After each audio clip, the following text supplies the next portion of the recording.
क्या आपने कभी सोचा है कि किसी ने बुरा किया और फिर भी वो खुश है, या आपने किसी की मदद की लेकिन बदले में अपमान मिला? कभी कभी लगता है जैसे इस दुनिया में न्याय नहीं है, लेकिन रुकिए, यह ब्रह्मांड हर कर्म का हिसाब रखता है। हो सकता है फल आज न मिले, हो सकता है कल भी न मिले, लेकिन जब मिलेगा तो वक्त भी चौंक जाएगा। आज की कहानी एक ऐसे व्यक्ति की है जिसने अच्छे कर्म किए, लेकिन बदले में उसे दर्द, धोखा और तिरस्कार मिला।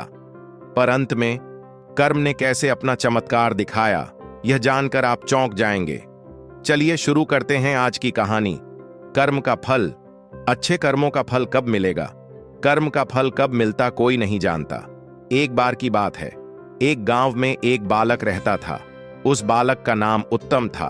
उत्तम के पिता अपाहिज थे। उसकी माता गांव के बच्चों की प्राथमिक शिक्षिका थीं। वे अपना घर भी संभालती एवं गांव के बच्चों को भी पढ़ाती।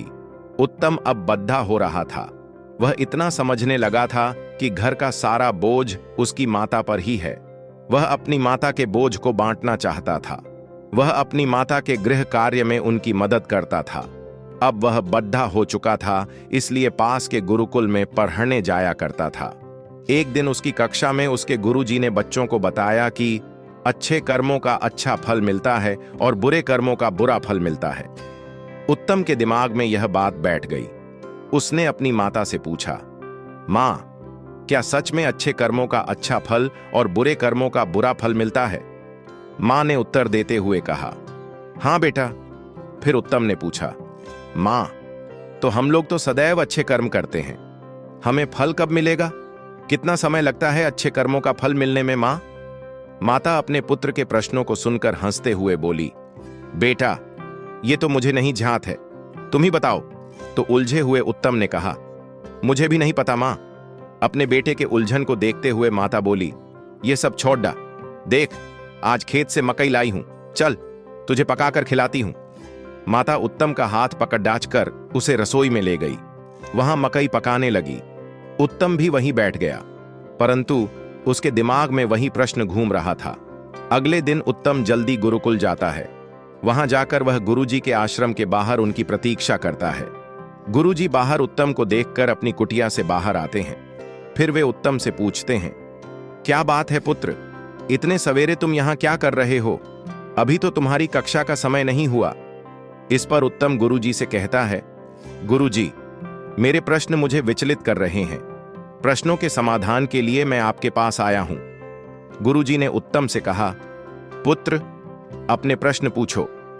उत्तम ने पूछा, गुरुजी, क्या यह बात सत्य है कि हमें अच्छे कर्मों का फल अच्छा मिलता है और बुरे कर्मों का फल बुरा मिलता है? गुरुजी ने सहमति जताते हुए हां कहा। कर्म का फल कब? हां सुनने के उपरांत उत्तम ने दूसरा प्रश्न पूछा, गुरुजी, अच्छे कर्मों का फल कितने दिन में मिलता है? गुरुजी ने उत्तर दिया, समय से पुत्र, जब उस कर्म के फल आने का समय होता है उस समय ही अच्छा या बुरा फल मिलता है। आतुर उत्तम ने पूछा, परंतु गुरुजी, यदि मैं दुगने उत्साह से अच्छे कर्म करूं तो? गुरुजी उत्तम की बात एवं मनोदशा को समझ चुके थे। उन्होंने उत्तर दिया, तब बेटा दुगना समय लगेगा। व्याकुल उत्तम ने फिर पूछा, गुरुजी, यदि मैं और मेहनत से और ध्यानपूर्वक अच्छे कर्म करूं तो? तब गुरुजी ने मुस्कुराते हुए कहा, तब तिगुना समय लगेगा पुत्र। उत्तम परेशान हो उठा। उसने गुरुजी से कहा, गुरुजी, मैं जितनी अधिक मेहनत कर रहा हूं अच्छे फल पाने की, यह अच्छा फल उतना दूर क्यों चला जाता है? गुरुजी का पाठ। गुरुजी ने मुस्कुराते हुए कहा, पुत्र, क्योंकि तुम्हारा ध्यान फल पर है, कर्म पर नहीं। उत्तम कहता है, मैं समझ नहीं पाया गुरुजी। गुरुजी ने कहा, मेरी बात ध्यान से सुनो पुत्र। तुमने कितने भी अच्छे बीज बोए हों और तुमने कितनी भी अच्छी खेती की हो, जब फसल आने का समय होगा तभी पता चलेगा कि फसल अच्छी आएगी या खराब। तुम कितना भी अच्छी खेती कर लो, समय से पहले फसल नहीं आती। तुम कितनी भी बुरी खेती कर लो, समय से पहले बुरी फसल भी नहीं आती। वैसे ही पुत्र, कर्म का फल तो तभी मिलता है जब वह कर्म के फलित होने का समय आता है। परंतु हां, यदि तुम केवल अच्छे फल की इच्छा से फल के ऊपर ध्यान केंद्रित करते हुए कर्म करोगे तो अच्छे फल मिलने की संभावना दूर होती जाएगी। उत्तम ने गुरुजी की बात सुनकर फिर पूछा, परंतु ऐसा क्यों गुरुदेव? गुरुजी ने उत्तम को समझाते हुए कहा, पुत्र, क्योंकि तुम्हारा ध्यान अच्छे कर्म पर है ही नहीं, फिर तुम अच्छे कर्म अच्छे से कैसे करोगे? तुम्हारा ध्यान अच्छे फल पर है, इस कारण तुम अच्छे कर्म करने से चूक जाओगे। उदाहरण के लिए मैं तुम्हें बताता हूं, यदि तुम यह सोचकर पढ़ाई करने बैठोगे कि मैं अपनी कक्षा में प्रथम स्थान पर आऊंगा और सदैव यही सोचते रहोगे, अपने फल के बारे में चिंतन करते रहोगे, तब कक्षा में प्रथम कैसे आना है? उस मार्ग से तुम्हारा ध्यान भटक जाएगा, तुम स्वप्न बुनने लगोगे और कर्म अधूरे रह जाएंगे। इस प्रकार अच्छा फल तुमसे दूर चला जाएगा।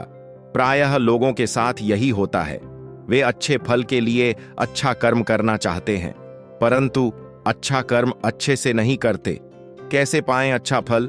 गुरुजी आगे कहते हैं, अच्छे फल के चिंतन से ज्यादा आवश्यक अच्छे कर्म का ज्ञान है। यदि अच्छे कर्म का ज्ञान होगा और अच्छे कर्म के पथ पर निरंतर चलोगे तो अच्छे फल अवश्य मिलेंगे, इसमें कोई दो राय नहीं है। परंतु यदि अच्छे फल के बारे में सोचते रहोगे तो अच्छा कर्म नहीं हो पाएगा। अच्छे फल पर ध्यान रखना भी ध्यान को भटका देता है।